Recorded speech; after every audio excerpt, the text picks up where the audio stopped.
So can you bring back a terribly painted panel on a car by wet sanding it and getting rid of all the orange peel? Let's find out. Here we have one said badly painted panel by myself because I have no idea how to paint a car, and I've overlacquered it and I haven't done the right sands on the spray gun. Whereas this side here is a section that I've already sanded and polished, although it does need another going over. But as you can see, you can actually see me and you can work out what's going on in the reflection. So what I'm going to do is show you exactly how you can remove the orange peel by wet sanding and polishing it.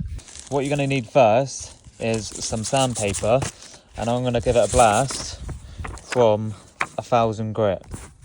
You also want a range of other sandpaper, so I've got from 1000 to 2000 up to 5000. So I'll be using a few different variations in the process of sanding down the panel. As you can see here, as a bit of a test, I've already started sanding this panel down with 1000 grit. So as you can see, it's starting to level itself out. So I'm starting to sand down all of the orange peel and hopefully get this back to as flat as we possibly can.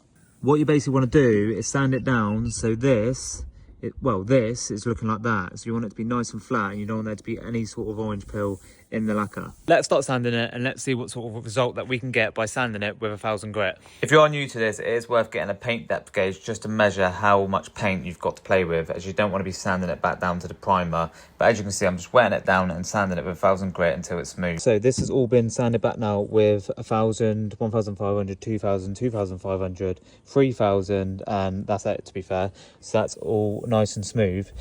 As you can even hear the difference, this literally is now all nice and flat. There are a couple of little bits here and there, like some couple little bits down here and stuff like that, but I'm not too fussed about that.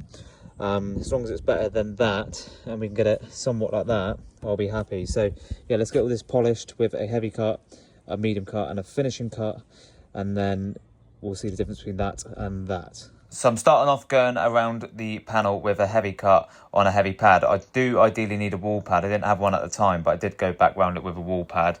I'm using Koch Chemi polish, as I find their polish is really good. And then I'm just going back around it with a refinishing polish just to take out any holograms in the paint. As when you're going around it with a heavy cut, you will naturally leave holograms in the paint, which never looks good in the sun. But as you can see, it is looking mega. Right, so you would have remembered this was all textured, and then obviously it's sanded down so it's all really dull. But now you can actually see my reflection in it, which is mad. So if we move over to the dark side, this is the pour respray job for myself. And this side, look at that. I'm well impressed with that. It actually looks really, really good. There's obviously still some like peely bits and stuff like that, but it's so smooth now. Oh, it's literally like a mirror. So yeah, I'm really happy with that. Just